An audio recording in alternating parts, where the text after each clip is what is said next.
So close. We are live. Hi, welcome to Talk Chef. I'm one of your hosts, Reka.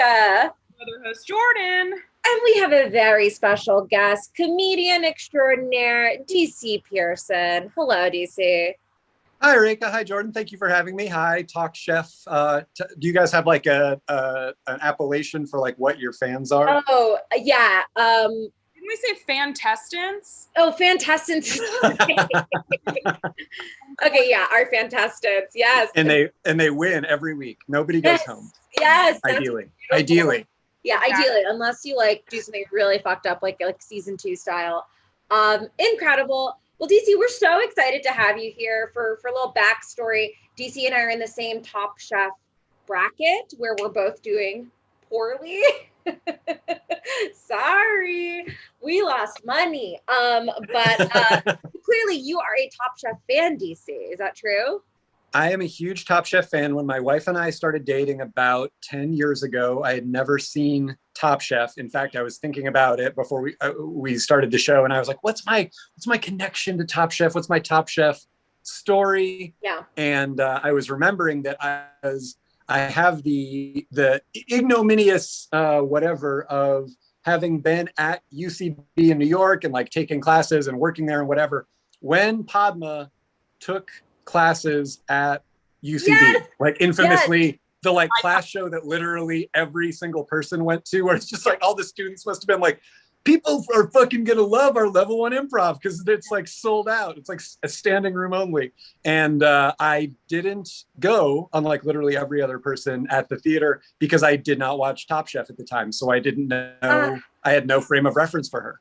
Big mistake. I know. I think Grant O'Brien, if anyone knows him, was in Padma's class, which is crazy.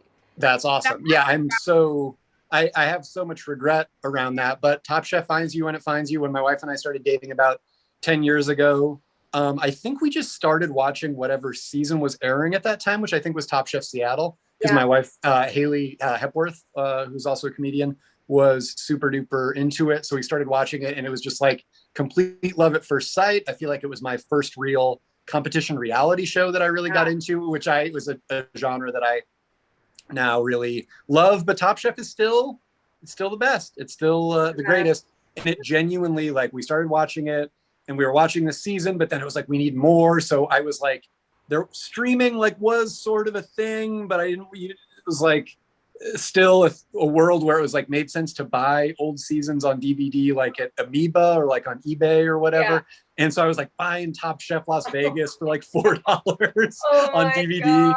And we just had a complete Top Chef kick, and it was so sublime, and it really inspired. I had never really cooked. My dad was a big cook, but I never really got into it. I had gone through pretty much my entire 20s being like, that's just not something I really do. I was a true sort of like, you look in the fridge and there's nothing and it's eerie. You're like, there's going to be nothing, and then there's going to be like a severed head in there, like that kind of fridge.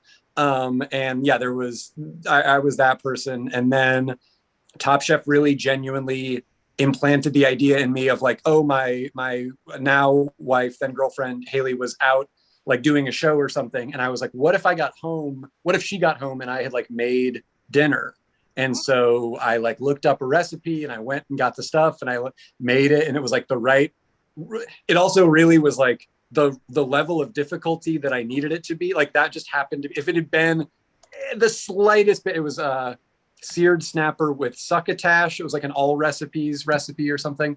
And I think I ended up doing rockfish. And if it had been the slightest bit harder to do, I would have screwed it up. And I think I would have never cooked again, because that was also the place that I was at just in my development as a person, was like, if I'm not immediately good at it and I don't just get like wildly successful feedback, I'm not going to do it anymore, and I'm mad at myself and the world. But thankfully, it was decent. It went well. She liked it, and so Top Chef really like fully got me into cooking, which is a super, super important and valued part of my life now. I mean, Haley and I, it's like our hobby. We do like overly elaborate themed dinner parties, and we really just like stew in this sort of like vague Top Chef-ness of doing like a way too elaborate dinner party for 7 people in a small apartment where you're then like, we just got to push, we just got to get through this, we just got to get something on the plate. Okay, that element isn't working, just cut it, let's not serve something we're not proud of. Totally. And it's the best. I just love Top Chef so much. And we've also rewatched all of Top Chef at least we've watched it all the way through at least twice. Like I think we had a thing a couple of years ago where we just realized like, wait a minute, we can just rewatch Top Chef. They're all on Hulu. It's Why wouldn't we do that? literally incredible once you realize that. I realized that during quarantine, and it was actually, I have seen every season now maybe like 5 times, which is like pretty gross, but also actually really cool. Because like you said, I think it's a really inspirational show. It made me want to cook more, which is what I love about it. And just inspirational, like on a weird personal or like metaphorical level, like anything that you want to do. Like there is a Top Chef sort of like person, or you sort of see people sort of be at the place that you're at and either sort of like rise to the challenge, or you see people kind of like, oh, you didn't do that good. And then you kind of maybe rationalized it as like, no, I did what I wanted to do, but could you have done more? But then also maybe that is a good thing to do, is sort of like you did what you could do. And then now you're like internalizing it and contextualizing it, and you're going to grow. You are going to grow from this. I don't know. It's the greatest. Sorry. I realize I've been just like nonstop. Oh my God, you're literally talking for a long time. I want everyone's Top Chef manifesto. It's the best show ever. It's so good. Good. And I think it's so nice that it encouraged you to cook, because I was looking your Instagram and it seems like you're great at cooking. If anyone is interested, you have to look at DC's Instagram. You make such delicious looking food. Thank you. I was also a big inspiration for me. Sorry, I'm turning the notifications off on my phone. Oh, you're absolutely right. This is good television, right? Yes. And I can't figure out how to do it, so I'm giving up. Yay, another good Top Chef lesson.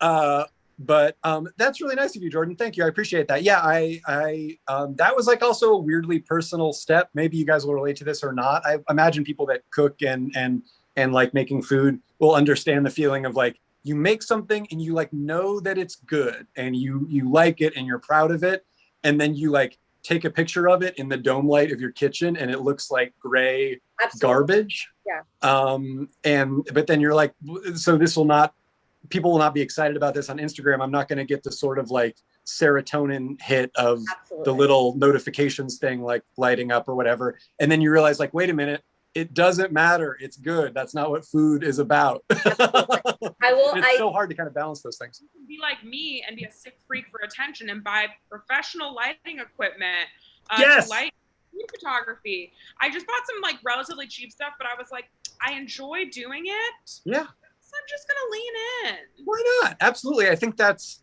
super cool. And I also think like, I don't know if you can also see on my Instagram, but I had a home cooking podcast that I did mostly during the pandemic. I started it like a little bit before the pandemic. In it, I've now brought it to a close. I did like 40 something episodes. But it was a period of time where I was like, I had been like taking pictures of food and putting it on Instagram. And I was basically just like, I hadn't yet taken the professional lighting plunge, but I was like, I need to finish this by 5 p.m. so the light in my kitchen will still be half decent, so I can just take it in natural light. Yeah. Which sounds weird, but it does. You're like, it does look better. It just looks a lot better. I'm moving towards the window. I'm doing it all to get that nicer picture. Exactly. But then weirdly, and I think this is a little bit sort of like, okay, this is why I maybe wasn't, if inside the reincarnation cycles of my own life, I wasn't ready to quite have that podcast and do, just have it be what I thought maybe it would be at the outset. Was like, when I was doing the podcast, I stopped taking pictures of what I was cooking, even though I would cook on the show. Yeah. Like there was just like, maybe also too was the pandemic, but it's like, I should have, for maximum, social media value, because also nothing succeeds on social media like good looking food. Oh, yeah. I should have been taking pictures. That was part of the holistic, sort of pitch of why the show would be a hit, and in my own head to sell myself on doing it. But I stopped like taking pictures of food when I was doing the podcast, because it was just like, maybe I was putting too many layers between myself and the thing that I genuinely just love to do, which is cooking food. And like, that's one of the only things I really do for fun. So I don't know, but all that to say, I commend you on that. I think that's awesome. And because it's its own thing, like there's cooking and then also there's food photography, you know? Absolutely. I would be remiss if I didn't mention that I recently was hanging out with someone and they told me that they thought it was really funny that my brand on Instagram is to take ugly photos of food. And I was not aware that was my brand. I'm not trying to take ugly photos. Oh, that's horrible. No, but you know what? Yeah, I did not want to bring that up, but I was like, wow, I really hope Rika tells that story. We must persevere and we must say, okay, you know, I will continue to take my photos of food. Maybe they aren't the prettiest, but they taste very good. Oh. Huge thing to make from my friend. That's a little worse than walking up to somebody and being like, oh my God, congratulations. How far along are you? And they're not pregnant. You know what I mean? That's and your baby, it's so cool you're okay having an ugly baby. Yeah. That's so cool. That's a great brand. That's a really interesting branding, personal branding choice. Thank you. I tried really hard. Anyway, wow, incredible. We love Top Chef fans here. So just before we get started, a little couple orders of business. As you guys know, Top Chef is a food charity-based live stream. Every season, we're raising money for a different food-based charity. And this season, we are doing it for Heart of Dinner, which provides delivery and grocery assistance to the elderly Asian community in New York City. They're an awesome organization. We will be taking donations through Jordan's Venmo. That information is in the chat. It's also in the description of the video. And then we're going to tally how much we made at the end of the season, which is next week, finale time. Really quickly and apologize because last week is a bit, we said it would be really funny and I would give you a shout out if you sent me a bunch of Venmo transactions instead of just one lump transaction of your donation. And then someone informed me that their Venmo had been like flagged for doing multiple transactions because apparently you're not supposed to do multiple immediate transactions to the same person. I don't know what Venmo's deal is, but I'm so sorry that I hope my bit didn't get anyone else in trouble. Oh then how am I supposed to Venmo my friend, the human slot machine? What the hell? Exactly. This sucks. Pick it up with Venmo. Ultimate rude. This is dumb. Venmo is not a social network. They need to get their act together. They're not a partner. I'll say that much. Incredible. So you guys know the drill. If you're recurring viewers, you can Venmo Jordan maybe just one time at JORDANMYR1CK. Or if you're like, hey, I want those sweet tax write-offs, you can donate to Heart of Dinner yourself and send us the receipt and we'll include it in our tally. Or if you're like, fuck all you guys, I don't want you to be involved in any way in my donation, you can absolutely donate to them and never ever tell us. Those are your three really cool options.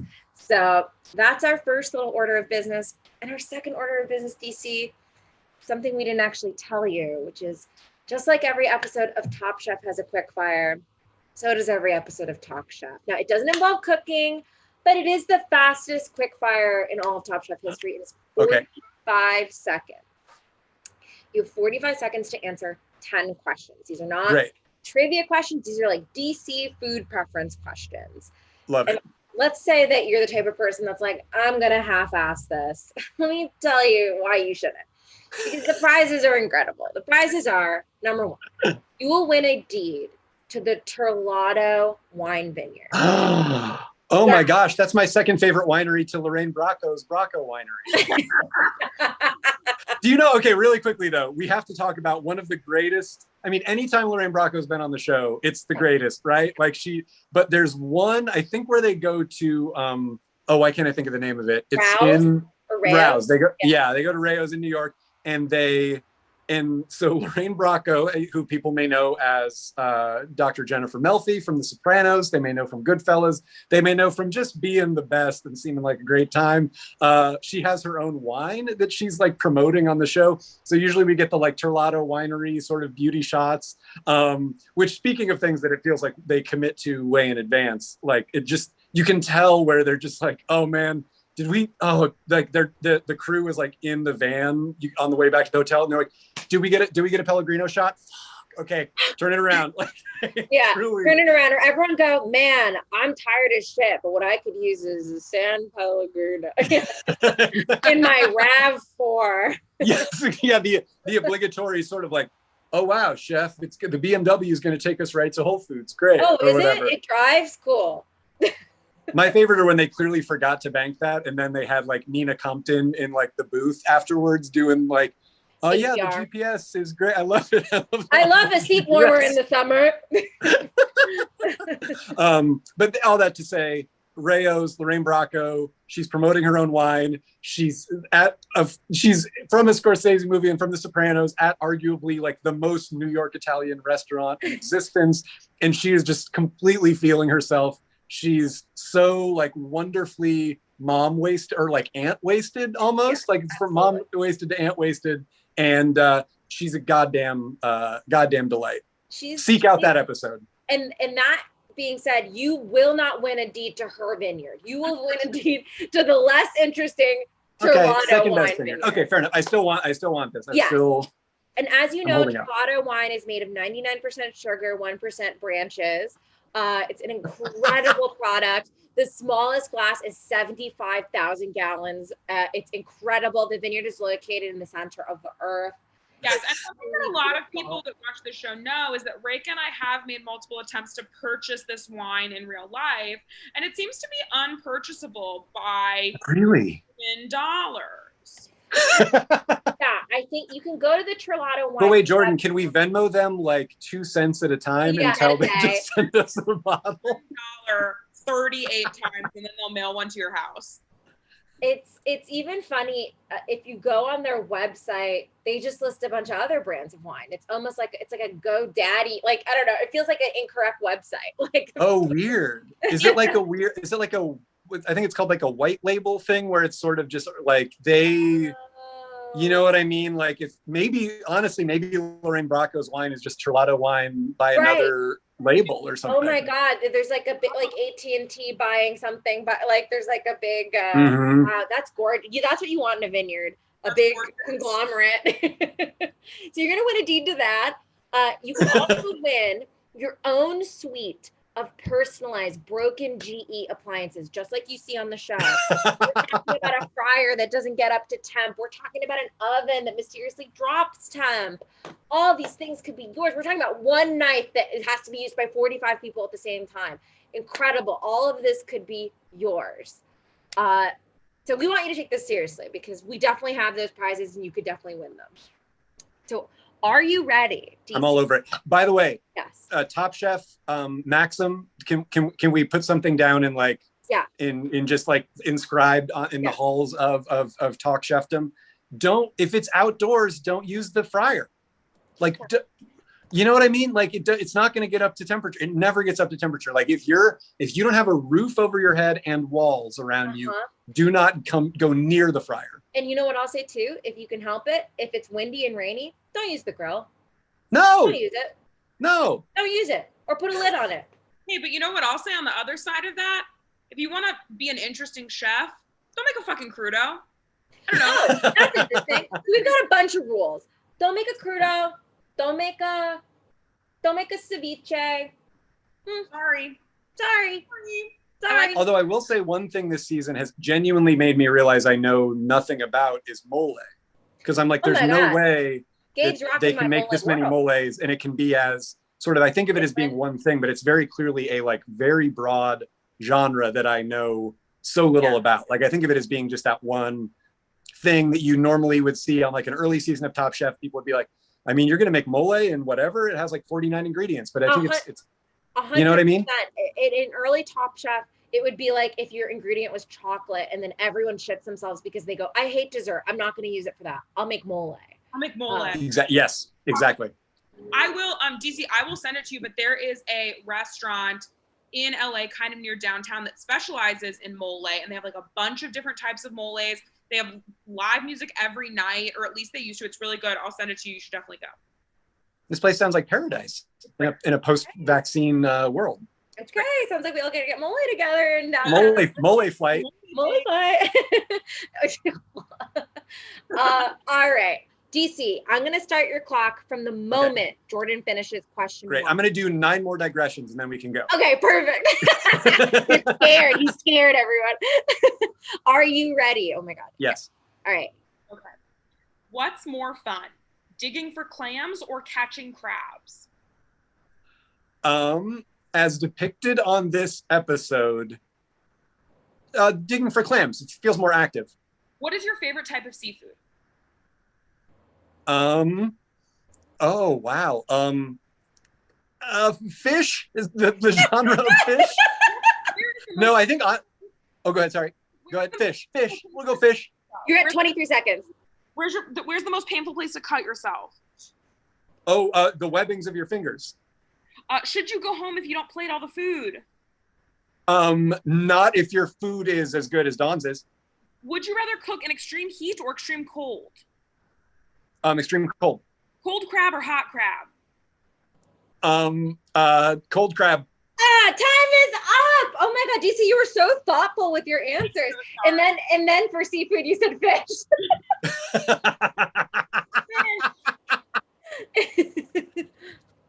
Yeah, that was delightful. It did feel like you forgot it was timed. Not to be rude, but I did feel like you fully forgot it was timed. But like I think my biggest mistake was acting as though I would be held to these answers by some sort of like galactic tribunal or like in the afterlife or something.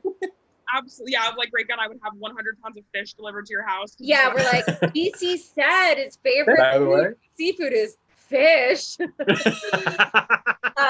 Incredible. We love this. Okay, let's dive right on in. So firstly, something they brought back some nostalgia for me. Padma sneaking into chef's rooms, waking him up. Hi, wake up. She hasn't done that in a while, and I was like, hey, I'm here for it.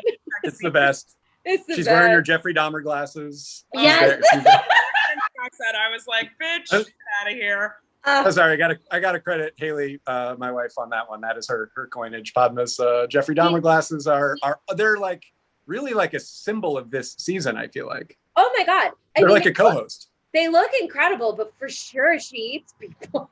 Well, also Padma is one of those people where, like, you see, because we also are really big into another Bravo property, all the Real Housewives shows, where you will see sometimes a Real Housewife take a fashion risk, shall we say, that's like a really clearly a current thing where you're like, oh, you're wearing something that you saw like a 22-year-old on like a runway at Fashion Week wear, and you were like, that because it's expensive and it's inarguably young.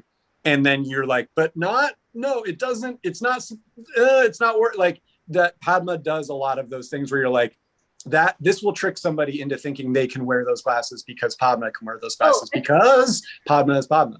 She is, especially in the early seasons. Sorry, Jordan, go ahead. No, I was just saying, I don't know if it's a fan theory or like fan fiction, but I do think that Padma and Melissa King maybe have something going on. I talk about this all the time. And I'm always someone that wants to say Jordan is right. I don't totally know if I buy it, but like, it's not that I don't want it to. I think it's awesome. Yes. Okay. I've heard or been told that like it's not necessarily cool to stan, or not stan, to ship real people, people that actually exist, but this is a level of like coolness of people and I love these people so much that I understand the temptation, because Melissa and Padma are both like, Melissa's, I think I said in the thread for the bracket that Reka and I are both in, that like Melissa in one episode was literally dressed like she was in the movie The Assassination of Jesse James by the coward Robert Ford. So and it was like cool. Unbelievably cool, where it was truly like, oh, you look like you're like steampunk, but like actually making it like cool and hot. Yeah. And, like Melissa's the cool, like there was also one episode where I think it was the episode where they were all in cars and somebody, I think maybe it was Tom, like turned to Melissa in another car and was like, King, what do you think? And it was like the coolest, like Melissa's like in a Fast and Furious movie. It was like, King, what's up with it? You're just like, the level of coolness of chefs between like Melissa, Kristen, Gregory, Kwame on this season is truly like Oh my God. They can never have, and I love him to death, but it's like they physically couldn't place Kevin, the port guy with the beard, on this judging panel. Kevin He would Gillespie. he would be repelled like magnetically from the just sheer genuine coolness of these people. Fashion season. Yeah. Okay, but I just need to say I am gay, so I do feel like I feel it. And I think that they're hanging out in some capacity, either as friends or whatever, but Melissa is gay. Padma is, I think, open to women. I don't know what Padma's dating life is like right now, but they hang out a lot. Padma's been sporting some kind of more queer fashion choices recently. They post pictures together where they're cheek to cheek.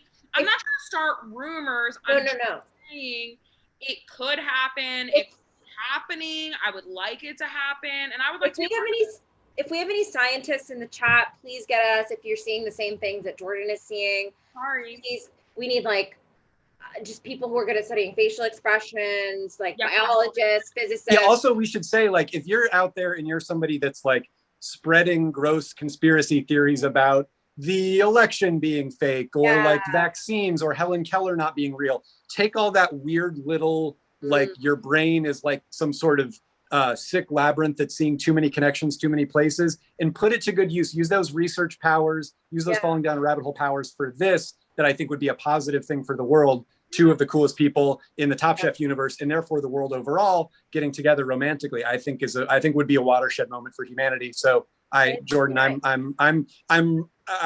haven't noticed that. Now I want to watch the season back and like read between the lines. The whole series. But I'm now pulling for it to happen. If there was an Indiegogo or a Kickstarter to donate to, I would. The reward at each tier. We should be giving money to them, is what I'm saying. The reward at each tier is just a little tiny kiss. It's nice. Incredible. So this quick fire, make a dish with clams you dug yourself.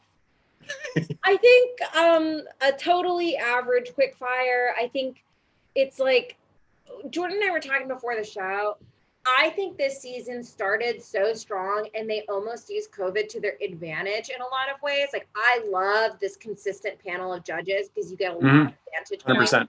On the same food. And like, I think they've worked really well within COVID restrictions for the most part. But as this season has gone on, the challenges are kind of like, and do whatever you want with everything.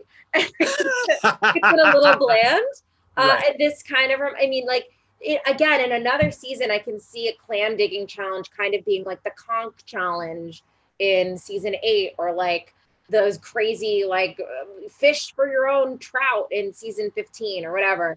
This felt a little like boring, especially because the elimination challenge also dealt with shellfish or like seafood.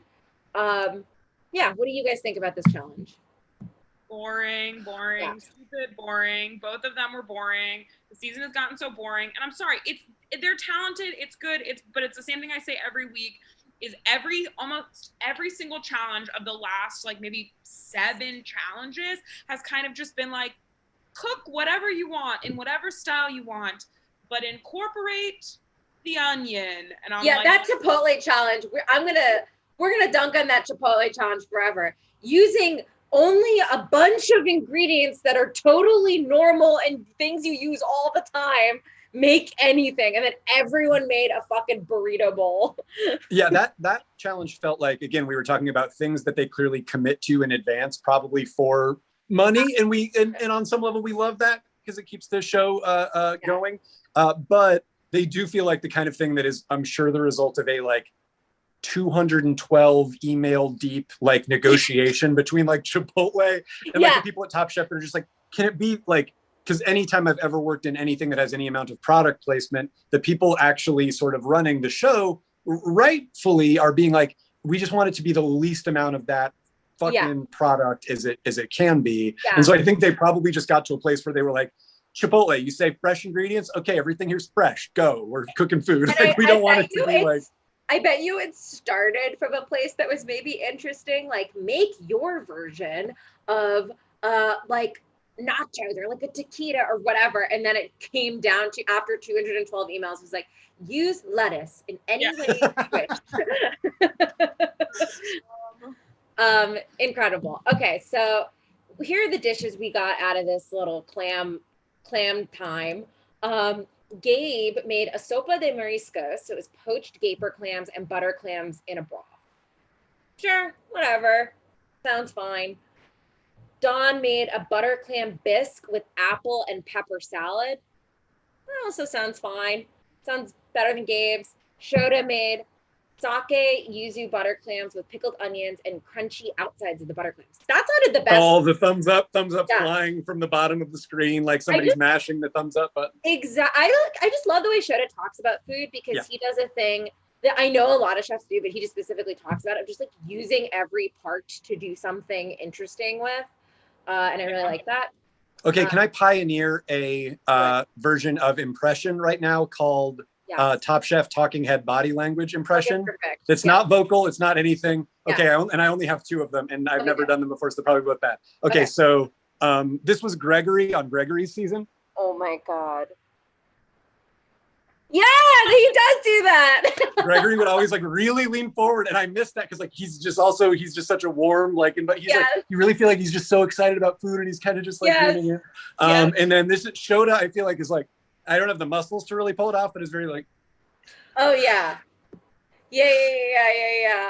That's so funny. Like, he's very just like thoughtful and like, how am I it's gonna be so fresh and it's gonna be good, and like, I just want to do that, like it's just he's so cool. I love him. So fucking cool. It's crazy. I know it's a problem. But also I think that a great thing about Shota is when you can identify in a Top Chef contestant like really what their philosophy is. And sometimes they don't really know either. And sometimes that's a part of watching somebody come into their own and having a really satisfying arc on Top Chef. And sometimes they don't know what their food is. And so they end up they don't figure it out in time, or sometimes they have what they think it is and it doesn't work.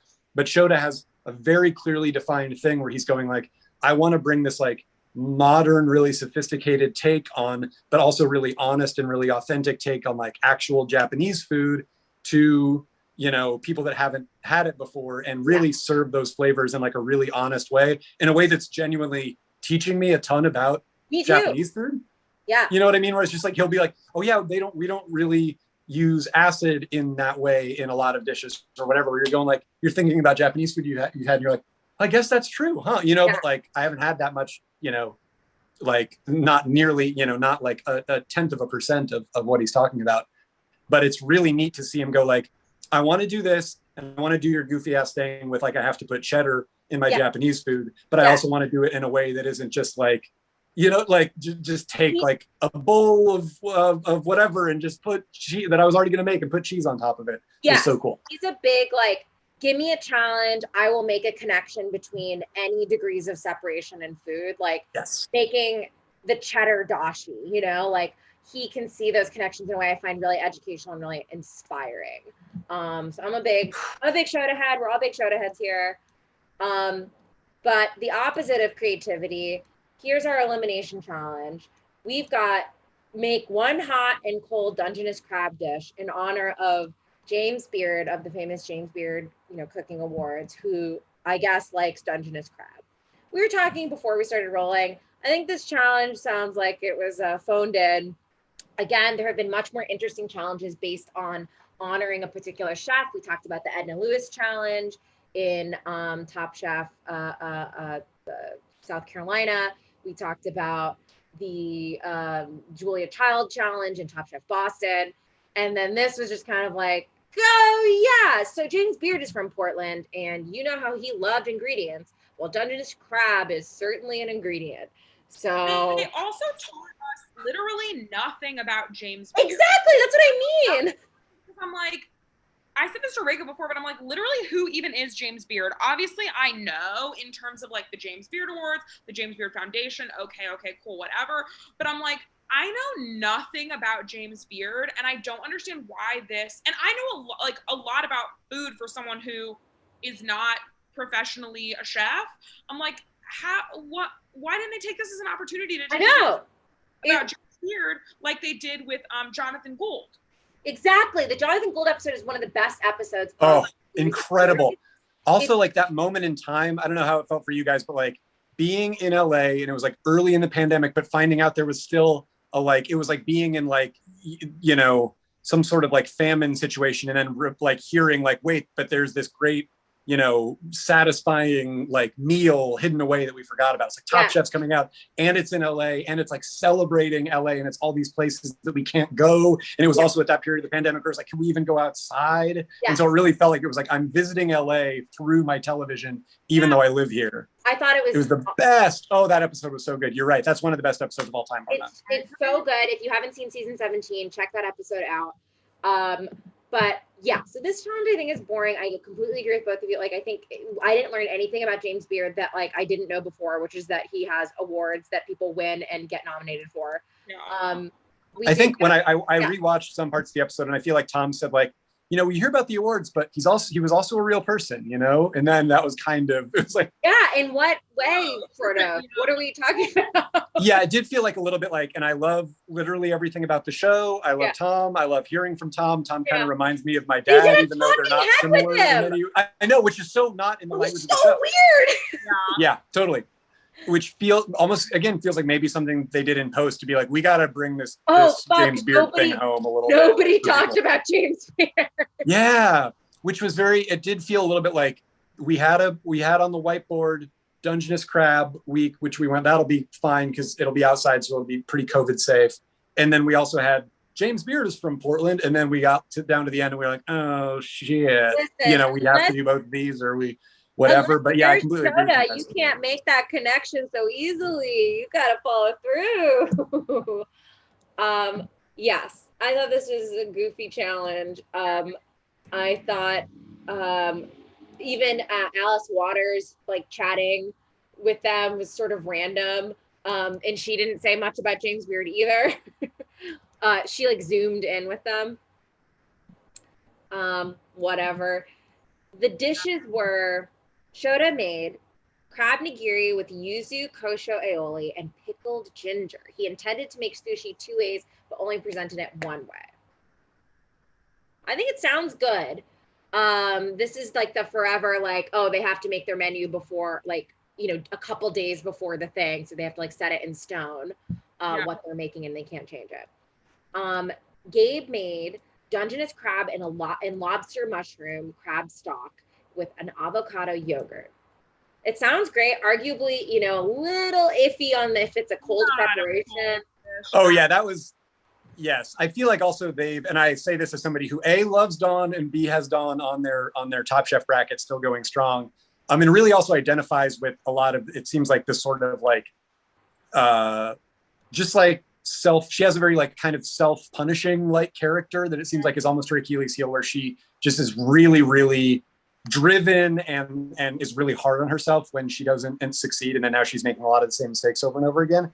But I feel like because they've kept her so many times, it's almost like, and I appreciate it. And I appreciate that the show goes out there to be like, her food is so good that it's still worth it to keep her. Like, I buy that, both as somebody that wants that selfishly for their bracket and somebody that just likes her and wants to eat her food. But like, I feel like they've a little bit diminished their ability to call people on little ticky-tack stuff by especially because I'm getting ahead of ourselves here, but somebody else left something off of their dish that ultimately it was like, well, I mean, Shota just didn't present the other, freaking get into it. Everybody bungled something, which is so interesting. I think exactly what you're saying is true, DC, because I've been like really up and down with Dawn. Like in the beginning, I was like, ooh, her competitive spirit is a little not my speed. I don't like when people are so competitive that if they make a mistake, their whole thing crumbles. But then she really changed gears after 2 episodes. I was like, oh, Dawn rules. Oh, she just keeps leaving stuff off of a plate. I feel like they've totally eliminated people for that before. Her food is apparently so good that they haven't done that to her yet. This is her 5th time leaving something off a plate in 13 episodes. Right. That's a lot. Yes. And Dale is like over. Oh my God. Dale's not happy. Like Dale is a little bit like, it might be time to go back to the old Dale. I'm so mad about this. You know what I mean? Like he's. Yes. And I agree. I get it. I love Dawn, but at the same time, I'm like, you can't forget that much stuff on this show. It doesn't mean that you're not a good cook. It doesn't. No, she's an excellent cook, clearly. theoretically aren't better than some of the other chefs. But I mean, like, we look at Sarah, like, I think we all can kind of agree that Sarah was an incredible chef, or Sasha. Like, a lot of people that I think people thought were going to be heavy hitters throughout the show went home earlier than we thought they were going to because they messed up. Yeah. And there have been lots That's of people. The game part of it, you know? Yeah, there have been people on Top Chef who like didn't win because they messed up in the finale or whatever. It's like sometimes you just mess up and then you go home. And I think that's why with Dawn, I'm kind of like, what's going on? It seems confusing to me. It is. Yeah, it makes it harder. Oh, go ahead, Rika. Sorry. No, you go ahead.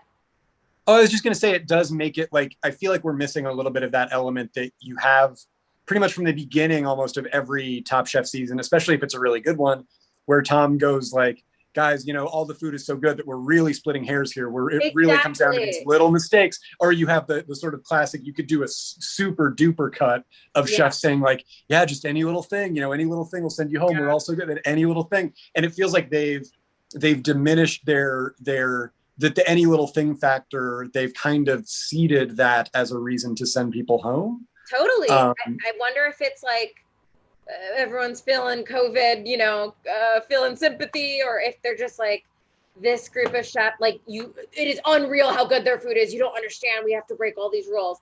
It is strange. Right. Like Casey Thompson got sent home for like a grain of salt a couple of times, you know. So it is in this. She actually, people don't want to talk about this, but they did bring her back for one episode this season just to be like, you're going home. Hey, again. Sorry, we want to make you come on here a 5th or 7th time or whatever. But like, complete side note, isn't her relationship with Tom super interesting? I feel like her and Tom have like a very interesting, like Casey and Tom have a weird like dynamic. Not weird, like weird good, I think, like dynamic. You know what I mean? I gotta rewatch. Everyone rewatch for any romance and for like weird Tom dynamics. Especially all of our scientists in the chat.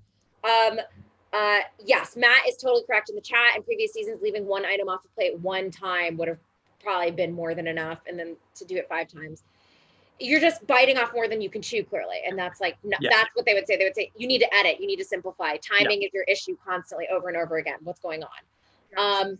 But I will say everyone bungled something. So I wonder, you know, are all bungles equal? Who knows? So actually let me hit up the last dish here, which is Dawn's Dungeness crab salad with a cashew soup and pickled oyster mushrooms.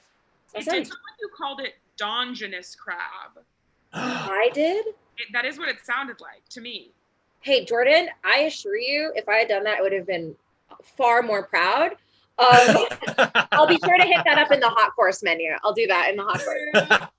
Because that sounds great. Don't you want to try the cashew and that combo sounded so interesting.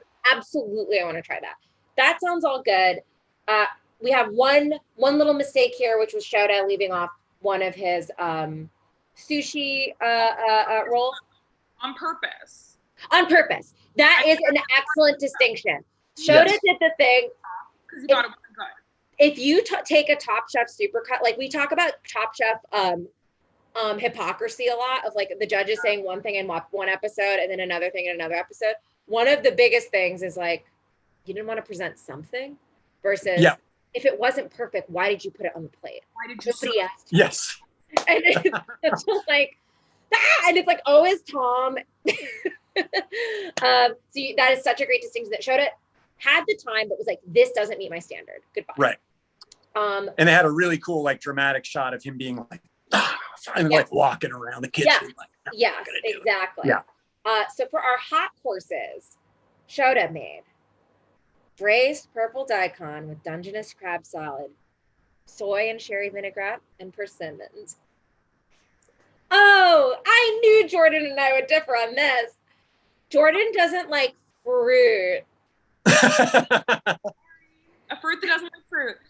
I don't. Persimmons and daikon together is not something that titillates me. I'm sure if I ate it, it would be absolutely delicious. But just upon hearing, if I saw it on a restaurant menu, I would be like, that's a no for me. So I would fuck up daikon so bad, especially after Shota talked about it. He's like, yeah, we braised daikon in Japan. I'm like, I don't know why, but even that simple sentence makes me want to scream. I want to eat that so badly. Yeah, totally. Yeah, just the idea that it's sort of like, I did not know. Yeah, when he's talking about like you get it at the gas station for 50 cents or whatever, just like a little piece of braised daikon. I was just like, oh yeah. Fucking give me gas station daikon all damn day. Shit. Okay, Gabe made mole coloradito. So crab in a seafood stock with sunchokes and a crab fat tortilla. First of all, crab fat tortilla is some sort of merch or something, or like a name, or like my baby's name or something. Yeah, absolutely.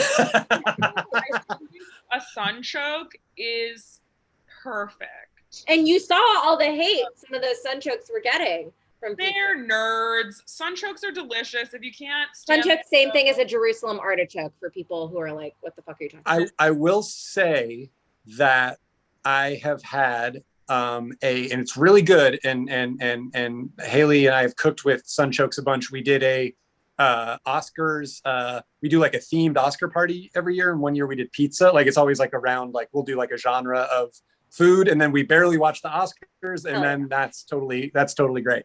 And so we did for like a vegan option, like a sunchoke puree instead of cheese for people as like a sauce, and it was really, really good. Like that made me a sunchoke believer. But I will say we've had a few times actually a sunchoke poutine that is really good. It's really good. Where? And I'm not even there's this place called Kin in Boise, Idaho, where my wife is from. That is one of the best restaurants in America. It is so good. Follow them on Instagram. Their food is really good. And if you're ever in Boise, Idaho, seek it out. It's a really, really incredible place. But so that said, the dish is really good. And I'm not a person that's always like, oh, this food makes me fart or that one makes me fart. Sunchokes will really do a number on you. It's just something to know. It's just something to know that sunchokes will really, I think for the next like 12 to 18 hours, you will be like, I had sunchokes for sure. I think that's nice. That's why they call it a fartichoke. Do they really call it that? They do. That's like a nickname for the sunchoke because it's a Jerusalem artichoke, but they notoriously make you gassy. So a little nickname for them is fartichokes. I'm not even making that up. I like that. Oh, wow. Well, there you go. I think, but I mean, it can be worth it. It's just something to know going in. Your mileage may vary depending on your biome, your gut biome. Your gut biome. We love to talk about gut here. Okay. Then Dawn made a Pacific crab boil of Dungeness crab in a beer-based broth. This looked great. The amount of like red broth and sauce on people's hands, but here's where her mistake. Okay, so Gabe and Dawn made their little mistakes in this course. Dawn's being that she had these like smashed sweet potatoes that she did not have time to put in that would have sopped up some of the liquid.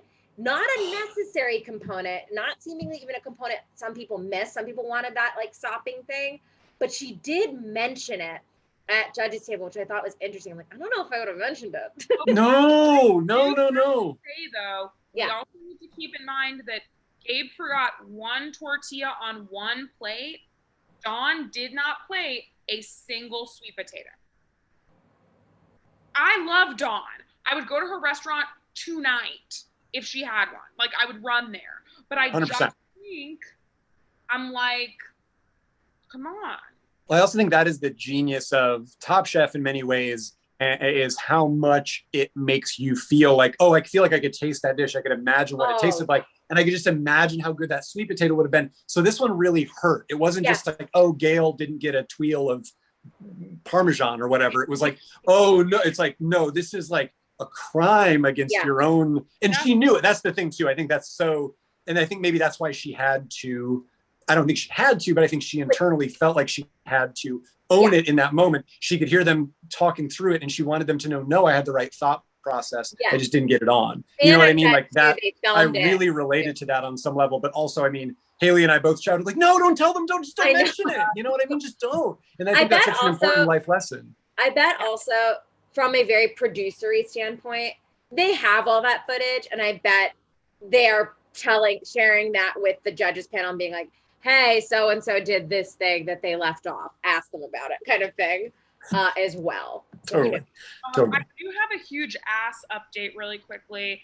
Amy says to eat sunchokes with the herb winter savory because it cuts the gassiness. Wow, I've never heard of that herb. I haven't either. All right. This is like when we learned a little folk wisdom in the chat tonight. I love this. Yes, this is like when we learned what parsley was. That was huge. What's parsley? Parsley is an herb. It's short for purslane.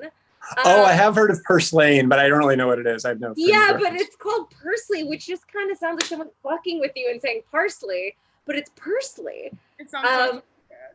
Yeah, I think. Yeah, it sounds like an Adams. It sounds like Pugsley's brother. It's like a plant on Adam's Family. Pugsley, Parsley, and Wednesday. Percy died. Yeah, that's incredible. So at judges' table, the winner is Shota, and nobody is eliminated. Lane. So effectively, you from episode 1 that they were going to have 3 people in the finale. Wow. So my bracket is Gabe and Shota. I had Sarah in there, but she is no longer in the show. I have Gabe to win. I mean, I think that it's a strong. I think that's really strong. I think it's a strong possibility. I mean, I hope it's Shota because I have Shota and Dawn, and I would be. Couldn't you guys see Dawn edging everyone though? Like Absolutely. If Dawn stuck around this long and completely learns, because her flavors are clearly so dynamite that like if she just all she needs to do is just do that, have that last little thing click into place. Shota and Gabe don't really have that. I mean, what's Shota's fatal flaw? What's Gabe's fatal flaw? They're a little bit almost like they don't have it, so. Yeah. It will make for a slightly less weirdly like satisfying, just like classic reality show arc if there isn't that little moment of like, I did it. You know what I mean? Even though I think just out of who I like the most and whose food I want to eat the most, it would be Shota. So I'm like hoping that he wins also just because I'm so taken with him. Yeah. I think Shota should win, but I do think because of the narrative that's been created, Dawn will win. It's kind of where I'm at now. I think Dawn might. I have Gabe to win because we had to choose after watching episode 1. My God. I agree. I think Dawn's gotten the edit that would justify like a really beautiful ending. Not that she also doesn't deserve it. She seems like an incredible cook. What else did I want to point out here? Maybe that's it. Okay, what did we think overall of this episode? I thought it made me really want to visit the Oregon coast, which probably was like 90% of like they clearly got like some amount of like money from the Oregon or help from Oregon. Oregon sand or something. Big sand. Totally. All the sandbags that were used to hold down the lights are all Oregon sand that was provided for free. And yeah, like also, could we not get a Goonies challenge? Like that. I don't know why I asked that in a British way, but I did. We even had a movie challenge and didn't get any Goonies. And we didn't even get any movies. We didn't get any movies either during that. No, we didn't. But we got the mini movies that Padma was in. Oh my God, we got the fruits of Improv 101 right there. It was beautiful. Oh, tremendous! Those were fun. Those were phenomenal. That was so great. That was. But yeah, so I liked this setting. I genuinely was like, this resort seems cool. I liked Padma waking people up. I think I wrote down when I was rewatching some bits of it that Padma said to Dawn when Dawn opened the door, she goes like, really nice caftan, which I thought was just a funny little Padma. So crazy. Really nice caftan. Which it was.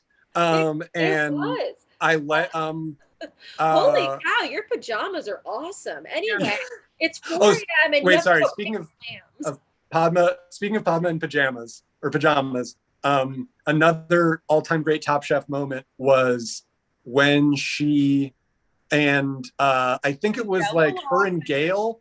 Do you remember when they had to bring them breakfast in bed? It was her and Nigella Lawson. Yeah. That's right. Even better, it was Nigella. And they literally look like they're little like bed minotaurs. Like they're sitting up in these little like twin beds and they're both tucked in. So stupid. Yeah. Phenomenal. So I liked that episode better than this one, but this one was good. Yes, this was Totally fine. And actually, DC, we've got some questions for you in the chat. Faye asked, what recipe of yours would you share with the world on All Recipes? So that's that recipe website. Oh, wow. That's a great question. I mean, I don't know if I make anything that I would specifically consider to be like an invention of mine. I feel like oh man, that's a really good question. I'm going to way overthink this. Oh, what do I do that I feel like I just made something that I'm like, I don't really use I've made this is going to sound gross, especially if people don't eat meat. And I do apologize for that. No. But I make a lamb's neck ragu. So you can buy lamb neck bones. And I we used to live really close to Gelson's in Silver Lake, and Gelson's is maybe the best grocery store in the world. And part of what makes it that way, or allows them to make it that way, is that everything costs $40. Like literally everything costs $40. Yeah. And so I was looking for like cheap cuts of meat, and I got just like, I saw like, oh, they have lamb's neck bone chops, like these slices of mostly bone that have a little bit of meat on them. So I did them in a really long cooked ragu that I will put like fish sauce in it and different stuff to kind of have it be more like mommified. And it's less about the amount of meat that you get and more about the flavor. And you do it with like a real textury pasta so that it gets all in the thing. And I like that. I would put that on there. That is a genuine thing that I make without a recipe that I'm sure it's been made in other better forms before. Oh, and one thing I want to do, because every time I've made it, I've been like, it's missing something. And then I looked up a lamb ragu, and I can't remember whose it was, some really famous chef, and I can't remember, oh my gosh. But anyway, they had fennel in theirs, and I was like, I should put fennel, like some fennel seed, and maybe even some whole like fennel in there. Why not? Yum. Wow. Honestly, huge statement to say that Gelson's is the best grocery store in the world. That's a strong statement.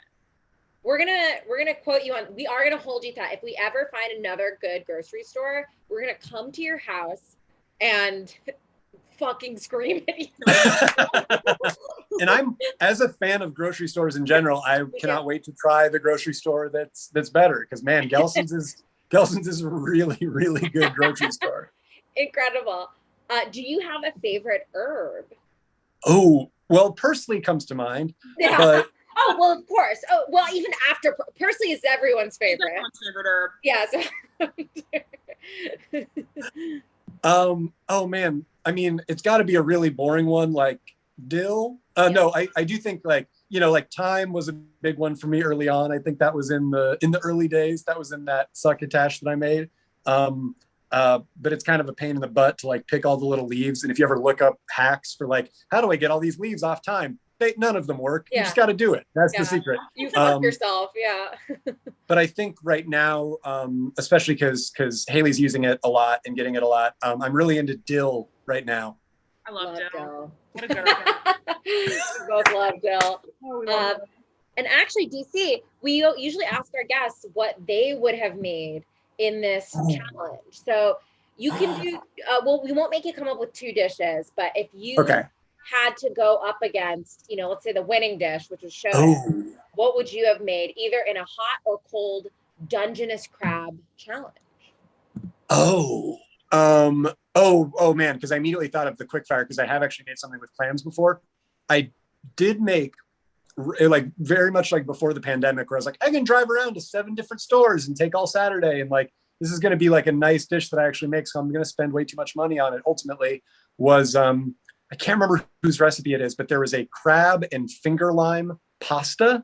It was like crab in like a white sauce with like finger limes in it, almost like caviar, these little bursts of like acidity. And I don't think I did as good of a job as was warranted by like the way crab is so expensive. Like I wasn't pulling the crab out of the things. It was just like a little jar of crab, and it was so much money. But I would make some variation on that. I think crab and finger limes and like some sort of dairy element was good, and a pasta, because like I would love to learn how to make fresh pasta. So by the time I'm on Top Chef, I will be a seasoned sfogliano, however you say that word, pasta maker. Wow, I didn't know that was a word. Smogalino? Sfogliano. There's a dude named Evan Funk who I follow on Instagram, who's like a big bearded dude who has a book called American Sfogliano that is one of my sort of cookbooks that I'm a little bit like, and this is the dawn in my head where I'm like, if I ever am, I have some really definitive, big personal success, I'll treat myself to that book because it looks really fancy and I'll have to buy a bunch of pasta making gear, I'm sure, as soon as I am looking at the book. It is $20, but yes. I got to get it. Yeah. Hey, no judgment. Wait till whatever you want. It's so funny to just be like, one day. Yeah, no, I did the same thing with salt. You know what I mean? I was like, I'm not, unless I'm a millionaire, I'm not going to buy it. I was like, this is $25. What the fuck did I think this was? Wait, sorry, Rika, I missed it. What did you buy? What was salt, acid, fat, heat.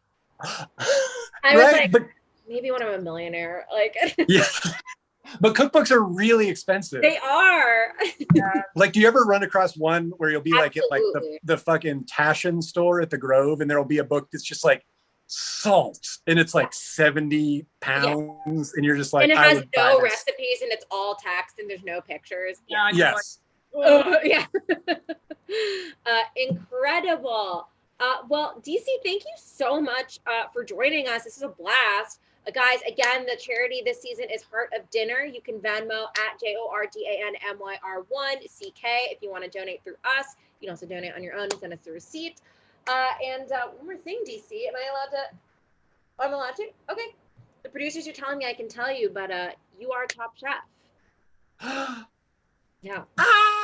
Yeah. Believe it, DC. There's actually, a lot of people don't know this. There's 2 ways to become a top chef. The first way is to compete on the reality TV television competition on Bravo called Top Chef. And the other is to guest on the YouTube live stream weekly podcast for charity, Talk Chef. Yep. Either way, an Indian woman will tell you you're a top chef. And that's actually, this could only be more satisfying if I could see the other people who didn't win around me with like Tom being like, that was really good. That soup was fantastic. Really good. And I know your whole fucking family's over there, and that sucks. Does anything in the world seem more satisfying than winning Top Chef? No, right? No, there's no way. There's no way. God, I start crying. Some loved one, I hope, came and welcomed me. I hope. It could only be the Olympics. Like the Olympics could honestly be the only other thing, because I feel like everything else is sort of like, or everything at least that I have installed in my head as a sort of like picture of what success looks like is like, even if you win an Oscar, you probably did most of what you did for that thing like 2+ years ago. By the time you're actually, it's like, so there's so little that you're just like, you winning an Oscar kind of has nothing to do with whatever you did 2 years ago, or maybe it does or whatever. But like, you just cook this thing. You woke up, you were in the little Top Chef hotel with the little hotel coffee. You were like writing in your little notebook like 48 hours ago, and now you're Top Chef. Like that is the best. We should we'll all be there one day. But I'm happy to get this version of it locked down, so I have one of the 2 ways to win Top Chef in my belt. Exactly. And you know what? Maybe next week we will see someone who's an Olympian and a Top Chef winner all in one. Maybe. Or alternately, we'll have the first. Well, no, that's not true. I was going to say we'll have the first guest ever that we told they're Top Chef, and they're also Top Chef. And they actually are. Well, we've never said it before we knew. We've had on top people who've won. We will have bested Top Chef. We can say we predicted it. If Shota wins, that's good. Yes. That's good for us. That's good. Yes. Okay. Oh, yeah. You guys will be like that octopus that... Yeah, we're you guys will be like that octopus that picks the World Cup. Yeah. Yes. That's exactly. I love that octopus. It's one of my favorite octopuses. Yeah. Octopi. Well, thank you guys so much for tuning in. Thank you, DC. You're awesome. And no problem. Everybody donate. Give money. Give a little, even if you only have a little bit. Just it's Venmo. It's nothing. You probably have a balance in there that you forgot about. Your friend Venmoed you like before the pandemic or just for Fast 9 over the weekend. Fast 9 tickets. Just Venmo Jordan. Send Jordan the money. Send her the money. It's no problem. And you know what, guys? There's only one more week. The finale is freaking next week. Can you believe it? Don't put it off. Don't be like, I'm going to do it next week because maybe you forget to watch next week. You get busy. You're stuck in traffic. Traffic is crazy now. We're coming out of the pandemic. Don't risk it. Just do it now. Come on. Thank you, guys. We have a very special guest next week, too. Hint, hint.